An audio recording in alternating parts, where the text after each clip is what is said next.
Mr. Naratil, thank you for joining us today. UBS reported earlier this morning second quarter next income, and that was down 49%, and pre-tax profit at the investment bank dropped 71%. How much of those declines are attributable to the difficult markets we've seen this last quarter, and what is the effect on your earnings from the record strength of the Swiss franc? Okay, thanks, Elena. When we look at the investment bank's results, obviously, as you mentioned, there are two effects. One, challenging market conditions, the Eurozone crisis, the standoff in terms of the debt limit in the U.S., and that affects client confidence and ultimately their trading activity. In addition, when you take a look at the mix of our business and where our investment banking business is actually strong, you see that we have a large percentage of our revenues in dollars, pounds, and in euros. So the currency headwinds were obviously strong this quarter, and especially when you look at the year-over-year comparisons. On a dollar basis, the dollar was down 23% versus the Swiss franc year-over-year. So when we look at a number of our business lines that on a reported basis look weaker, they actually look stronger on a dollar-for-dollar basis, and we think that's a better comparison. What measures are you taking to mitigate the effects of the strong franc? So I think, first of all, when you take a look at our cost reduction exercise that we're starting, we're obviously trying to position ourselves for an environment that is more challenging than it's been, and also one where we have some portion of our cost base, obviously, in Swiss francs. So we're actually being as focused as we can on cost efficiency, and we believe that that will help us weather the cycle. You mentioned the cost reduction program. You said you will be looking to cut as much as 2 billion francs from the costs in the next 2 to 3 years.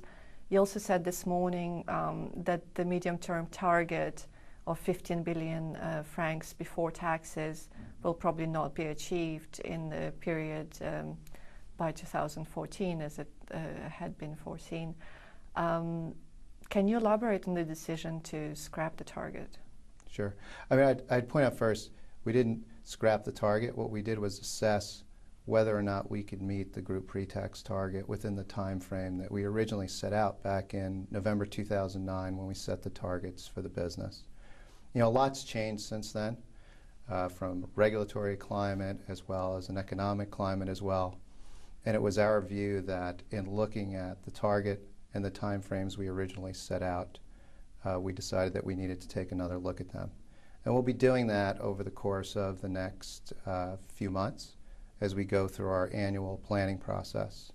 And we'll have more to say about that at our Investor Day in November.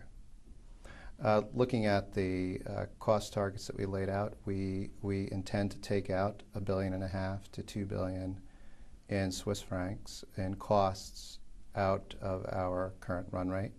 We intend to do that over the course of the next 2 to 3 years. That exercise is one that's currently ongoing, and again, we'll have more updates on that later. Okay.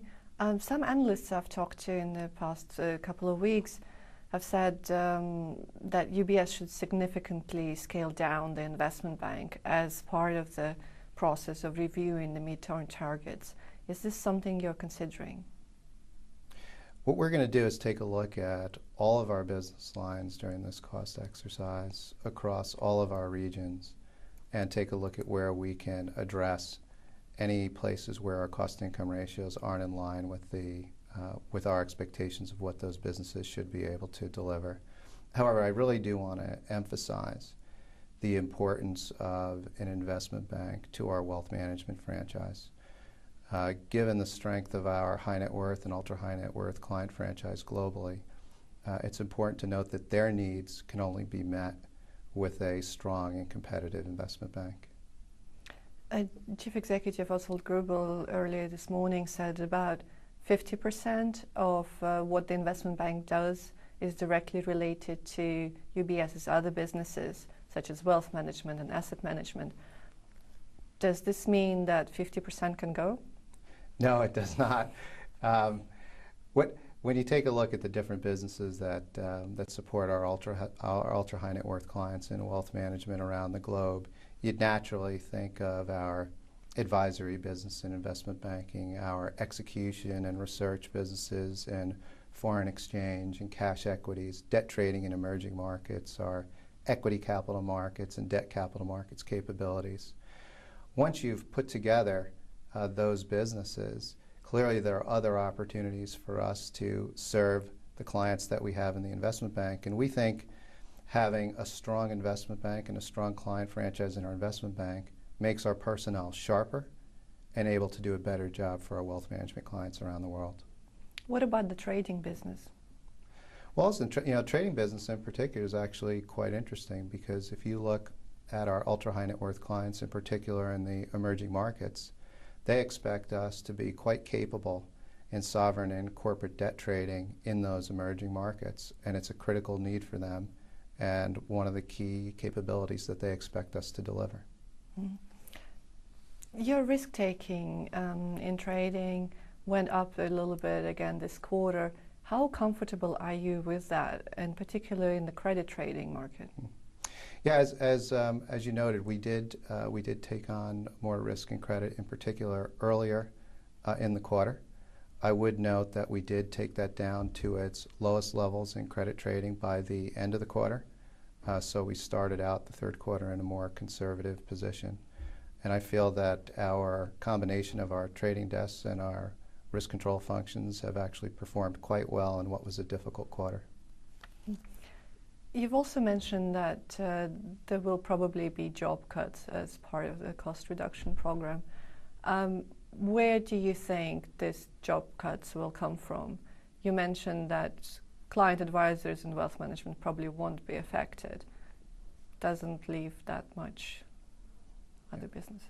Yeah, so unfortunately, in a cost exercise of the size that we're considering, it has to lead to some headcount reductions in our businesses.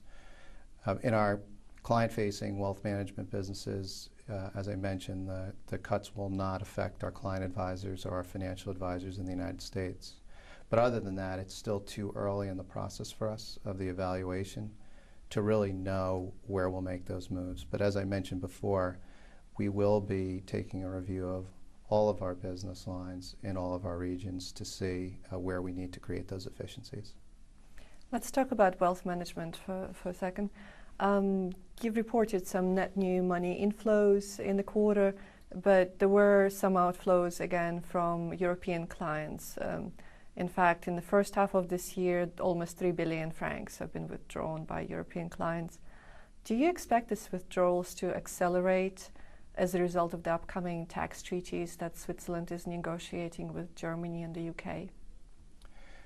So one of the things about our European flows, we have seen flows out in the cross-border business in particular with the countries neighboring Switzerland and the UK. However, that has been balanced off to some extent by inflows in our onshore businesses. In terms of accelerations as a result of upcoming tax treaties, we believe that our model positions us well to be able to address the needs of clients in the future, which is clearly having a strong onshore capability in Europe. Thank you. You're welcome. It's my pleasure.